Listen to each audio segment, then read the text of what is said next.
Halo guys, welcome back to Korea Remit bersama orang Korea yang medok.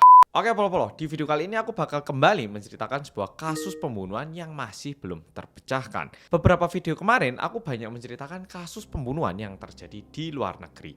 Nah, kasus kali ini menurutku menarik karena kecurigaan polisi dan petunjuk-petunjuk itu mengarah ke satu orang. Tapi masalahnya, hingga saat ini 14 tahun berlalu, pelaku masih belum bisa tertangkap dan langsung tak ceritain aja wis. Kejadian kali ini terjadi di tahun 2010, tepatnya pada tanggal 2 Agustus tahun 2010. Kejadiannya ini terjadi di kota Ulsan di daerah Namgu. Lebih tepatnya kota Ulsan, daerah Namgu, Daltong. Ya ini kayak kecamatan, kelurahan gituannya. Pokoknya di daerah Daltong itu banyak banget klub malam yang buka, tapi di antara klub itu juga ada sebuah restoran yang buka hingga pagi hari kayak jam 3 subuh. Namanya restoran kan pasti ada tukang masaknya ya toh. Kebetulan tukang masak di salah satu restoran di Daltong itu merupakan seorang wanita parubaya berusia 53 tahun bernama John Hee-bok. Ibu Hee-bok ini udah bertahun-tahun kerja sebagai juru masak, jadi bisa dibilang dia itu emang udah senior masak. Setiap harinya ini ibu berangkat kerja di sore hari dan pulang keesokan harinya di kisaran jam 4 subuh hari setelah dia selesai beres-beres dan ganti shift kerja. Dan pada tanggal 2 Agustus, Ibu Hee-bok ini udah selesai beres-beres sekitar pukul 4.15 pagi. Dan pada pukul 4.20 pagi, Bu Hee-bok ini nelpon keluarganya dan ngabarin kalau dia itu bakal naik taksi untuk pulang ke rumah. Keluarganya yang dikabari gitu, kan ya aja gitu sambil menunggu kedatangan Ibu Hee-bok. Karena pada saat itu, Ibu Hee-bok itu janji kalau dia bakal cuti selama 3 hari untuk menghabiskan waktu bersama dengan keluarganya. Tapi ditunggu sejam, 2 jam, bahkan sampai matahari terbit, Ibu Hee-bok itu masih belum pulang ke rumahnya. Keluarganya nyoba menghubungi Ibu Hee-bok melalui HP-nya, tapi HP-nya juga nggak aktif.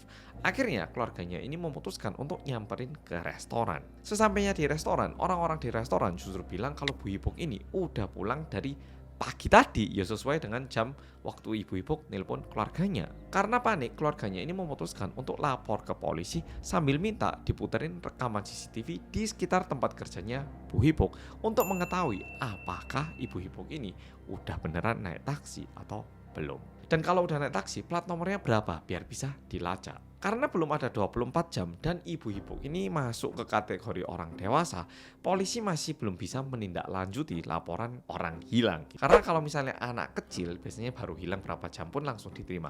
Tapi kalau orang dewasa, ya kan bisa jadi orang dewasa ini lagi nggak pengen pulang, atau bisa jadi ibunya ini pengen pergi kemana tanpa memberitahu keluarganya. Yo bisa jadi, atau apalagi udah dewasa. Sehingga biasanya polisi itu baru menerima laporan kehilangan seseorang yang dewasa, sehingga polisi itu menyuruh keluarganya untuk nunggu 24 jam. Kalau udah lewat baru dibuatkan laporannya. Belum ada 24 jam, tepatnya pada pukul 8.42 dan 8.46 malam, tiba-tiba ada satu notifikasi masuk di salah satu HP keluarganya Bu Hee-bok. Isi SMS-nya adalah pemberitahuan kalau ada aktivitas penarikan uang dari rekening milik Bu Hee-bok sebanyak 4 kali dengan total penarikan 1 juta Korea won alias sekitar 11 juta rupiahan. Dan penarikannya ini terjadi di 2 lokasi. Yang pertama ATM Toserba yang dekat tempat kerjanya Bu Hee-bok, dan satu ATM lagi itu di pinggir jalan yang nggak jauh dari toko Toserba itu tadi. Keluarganya Bu Hee-bok yang menerima notifikasi itu segera kembali melaporkan hal ini kepada kepolisian,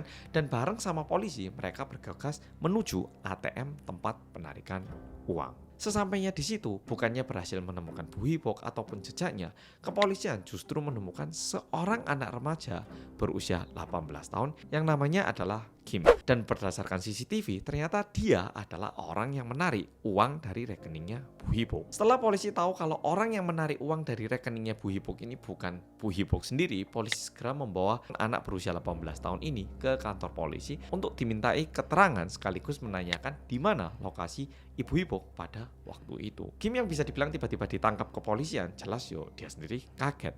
Apalagi pas di kantor polisi kan udah ada keluarganya Bu Hee-bok.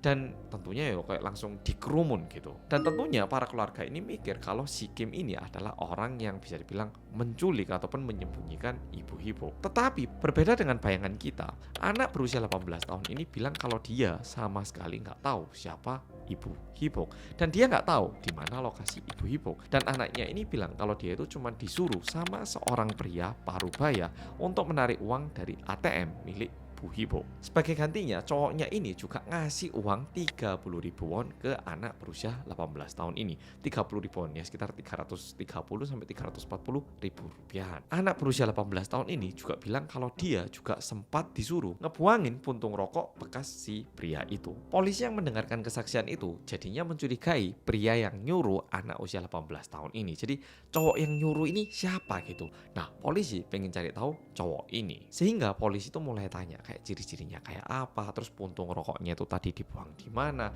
Karena kalau dari puntung rokok itu biasanya kita bisa menemukan DNA orang yang merokok karena diisep pakai mulut gini.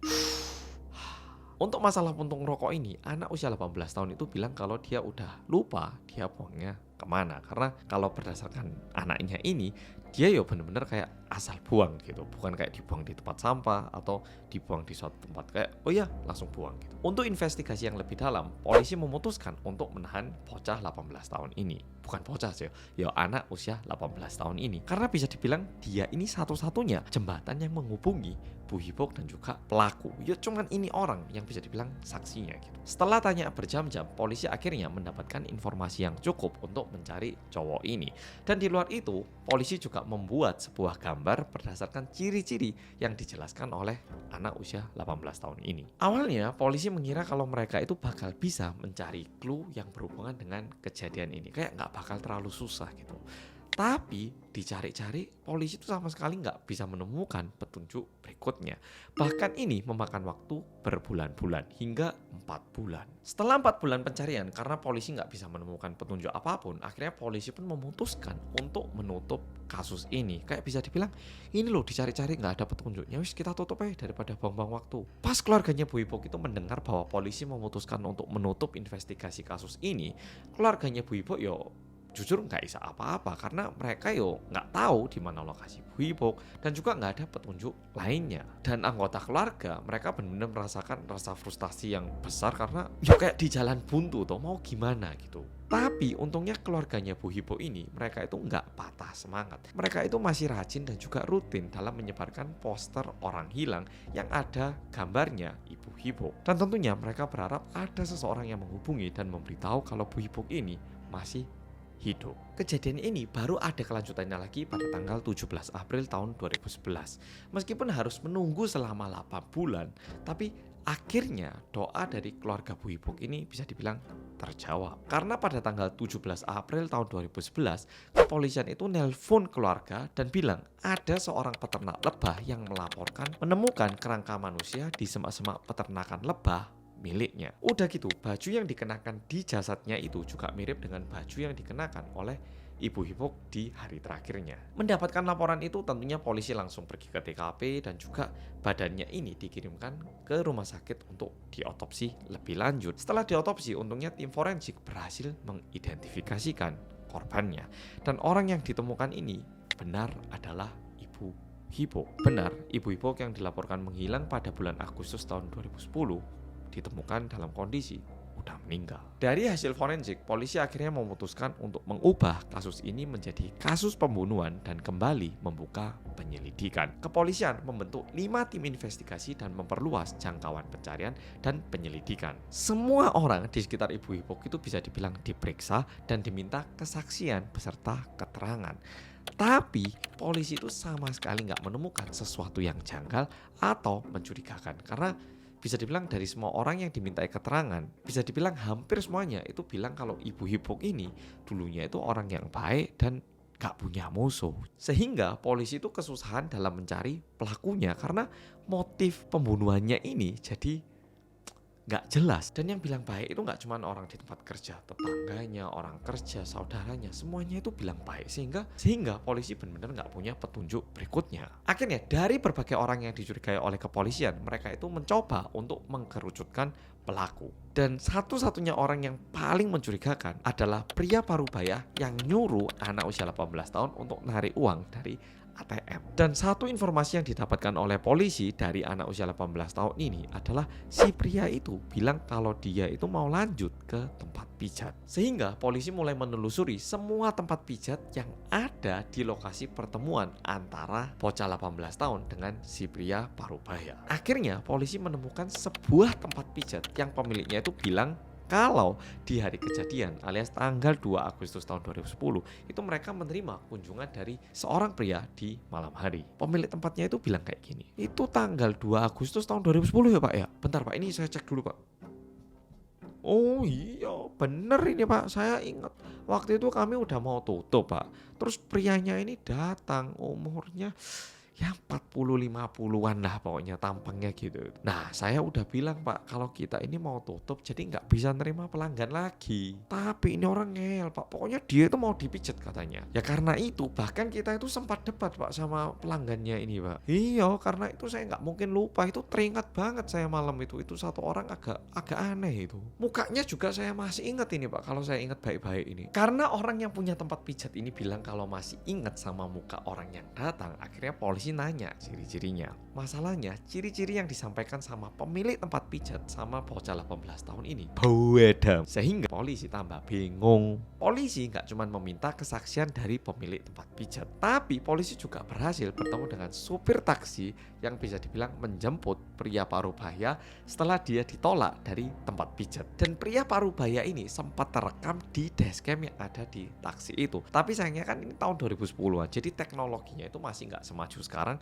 sehingga videonya itu kayak nggak jelas gitu. Udah gitu di malam hari, jadi ada tapi nggak membantu sama sekali. Meskipun polisi nggak bisa melihat muka pria parubaya ini, paling nggak kan ada siluetnya ya toh. Dan berdasarkan itu polisi itu sebenarnya jadi yakin sekitar 90% kalau pelakunya ini adalah seorang laki-laki yang juga bekerja sebagai supir taksi. Di awal video kan tadi aku bilang kalau Bu Hipuk ini bilang ke keluarganya kalau dia bakal pulang naik taksi atau. Dan memang ada CCTV juga yang menunjukkan kalau Bu Hipuk ini udah naik taksi untuk pulang. Sehingga berdasarkan CCTV yang ditemukan polisi, terakhir kali Ibu Hipuk terlihat itu waktu naik taksi. Akhirnya polisi ini mulai menyelidiki lagi, nyari taksi yang dinaiki sama Bu Hipuk, dan juga mulai mencari nomor armada yang berada di wilayah sekitar tempat kerjanya Bu Hipuk. Untungnya polisi berhasil menemukan perusahaan taksi yang jemput Bu Hipuk. Nah polisi ke sana tanya, hari itu ada nggak yang jemput orang di tempat ini? Perusahaan taksinya bilang gini, hari itu nggak ada Pak yang jemput penumpang di sekitar daerah situ, nggak ada Pak. Jadi udah nemu perusahaannya, tapi perusahaannya bilang kalau nggak ada seorang pun ataupun supir yang jemput penumpang di daerah situ. Jadi bingung lagi sekarang. Polisi yang dengarkan itu jujur jadi bingung lagi, tapi untungnya mereka itu nggak nyerah dan nggak berhenti di situ. Polisi berusaha mencari informasi terkait taksi yang dimaksud dan akhirnya polisi itu berhasil menemukan supir taksi yang diduga merupakan supir yang menjemput dan juga merupakan tersangka dari kejadian ini. Dan ini adalah beberapa hal yang bikin polisi semakin yakin kalau ini adalah pelakunya. Pertama, supir taksinya ini memiliki riwayat mencuri kartu kredit pelanggannya yang mabuk dan diakibatkan itu menerima hukuman 1 tahun. Yang kedua, polisi menemukan catatan pengemudiannya dan setelah dilihat memang betul Pak supirnya ini juga sempat menjemput seseorang pada pukul 4.18 pagi hari, alias jamnya ini benar-benar deket banget sama jam pulangnya Ibu Hipuk. Dan cara yang ditempuh adalah 2,5 km dan tarifnya 7.200 Korea won. Dan ini sangat-sangat mencurigakan karena jarak dari tempat kerjanya Bu Hipuk ke rumahnya itu sekitar 2,7 km dan seharusnya, ini yang agak aneh, tarifnya itu harusnya 3.200. Yang menjadi masalah kan gini, beda jaraknya 200 meter oke lah, mungkin beda jalan, beloknya lebih cepat atau gimana.